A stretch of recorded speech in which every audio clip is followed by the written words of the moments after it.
ಬಾಂಗ್ಲಾದೇಶದಲ್ಲಿ ನಡೆಯುತ್ತಿರುವ ಹಿಂಸಾಚಾರದ ನಡುವೆ 1 ಕೋಟಿ ಹಿಂದೂಗಳು ಅಲ್ಲಿಂದ ಭಾರತಕ್ಕೆ ಬರಲಿದ್ದಾರೆ. ಅದಕ್ಕಾಗಿ ಜನರು ತಯಾರಾಗಿರಿ ಎಂದು ಪಶ್ಚಿಮ ಬಂಗಾಳದ ಬಿಜೆಪಿ ನಾಯಕ ಸುವೇಂದು ಅಧಿಕಾರಿ ಸೋಮವಾರ ಹೇಳಿಕೆ ನೀಡಿದ್ದಾರೆ. ಹಿಂಸಾಚಾರ ಪೀಡಿತ ದೇಶದಲ್ಲಿ ಪ್ರಧಾನಿ ಸ್ಥಾನಕ್ಕೆ ರಾಜೀನಾಮೆ ನೀಡಿ ಶೇಖ್ ಹಸೀನಾ ಪಲಾಯನ ಮಾಡಿದ ಬೆನ್ನಲ್ಲೇ ಬಿಜೆಪಿ ನಾಯಕ ಈ ಹೇಳಿಕೆಯನ್ನು ನೀಡಿದ್ದಾರೆ. ಬಾಂಗ್ಲಾದಲ್ಲಿ ಹಿಂದೂ ಅಲ್ಪಸಂಖ್ಯಾತರನ್ನ ಕೊಲ್ಲಲಾಗ್ತಿದೆ. ರಂಗಾಪುರದ ಕೌನ್ಸಿಲರ್ ಅನ್ನ ಕೊಲ್ಲಲಾಗಿದೆ. ಸಿರಂಜ್ಗಂಜ್ನಲ್ಲಿ 13 ಪೊಲೀಸರನ್ನ ಕೊಲ್ಲಲ್ಪಟ್ಟರು. ಅವರಲ್ಲಿ 9 ಜನ ಹಿಂದೂಗಳೇ ಅಂತ ಹೇಳಲಾಗ್ತಿದೆ. ಇದೀಗ 1 ಕೋಟಿ ಬಾಂಗ್ಲಾದೇಶಿ ಹಿಂದೂಗಳು ಬಂಗಾಳಕ್ಕೆ ಬರಲಿದ್ದಾರೆ ಎಂದು ಈ ಹೇಳಿಕೆಯನ್ನು ನೀಡಿದ್ದಾರೆ.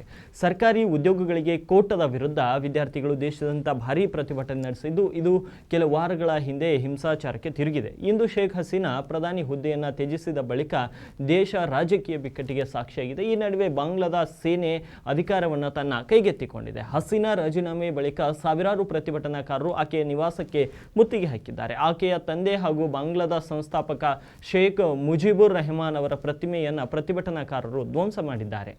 এনেছিলাম আমরা চেয়েছিলাম অনাস্থা নিয়ে আলোচনা হোক। স্পিকার মহোদয় বিজনেস রুলসের মধ্যে ঢুকেছেন, যেহেতু উনার বিরুদ্ধে আনার উনি ডেপুটি স্পিকারকে দিয়ে রুলিং দিয়েছেন। আমরা জানি তিনি হাউসকে চলমান রাখছিলেন যাতে রাজ্যপালের কাছ থেকে অনুমোদন নিতে না হয়। এই কারণেই প্রথমবার 24 সালে বাজেট অধিবেশনে রাজ্যপালকে দিয়ে বক্তৃতা করাননি। আমাদের পাতা ফাঁদে আজকে ডেপুটি স্পিকার মহোদয় পা দিয়েছেন। এরপরে উইন্টার সেশন করতে গেলে ফাইলটা পাঠাতে হবে রাজ্যপাল মহোদয়ের কাছে। বিজেপির পাতা ফাঁদে আজকে পা দিয়েছেন ওরা। আমি শেষে বলে এসেছি যে আমরা যেটা চাইছিলাম আপনি রাজ্যপালের কাছে যান, কারণ আপনি বেআইনি ভাবে 4-2-6 জনকে শপথ বাক্য পাঠ করিয়েছেন সংবিধানকে ভায়োলেট করে। তো আপনি এবারে রাজ্য ভবনে আপনি যাতে ছোটেন সে ব্যবস্থাটা আজকে আমরা করে দিই। আপনারা প্রস্তুত থাকুন।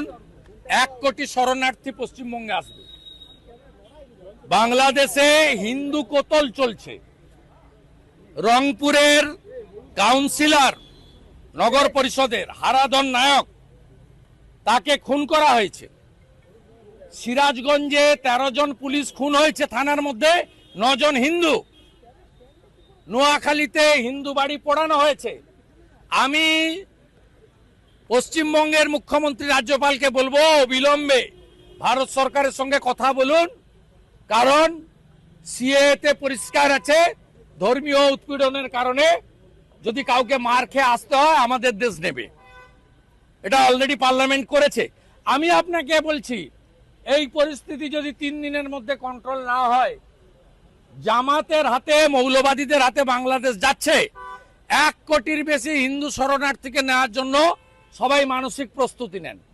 আমি তো প্রস্তুতি নিয়ে নিয়েছি। না, এটা এক্সটার্নাল অ্যাফেয়ার্স ম্যাটার। এটা রাজ্য সরকারকে রাজ্যপালকে জানাতে হবে। আমি দরকার হলে লিখবো জয়শঙ্করজিকে, ডাইরেক্ট করতে পারি না। তো আমি পশ্চিমবাংলার হিন্দুদেরকে অনুরোধ করব, যার যেখানে জায়গা জমি যা আছে আমাদের হিন্দু ভাইদের শরণার্থী হিসেবে রাখার জন্য আবার মানসিক প্রস্তুতি নেন 47-71-এর।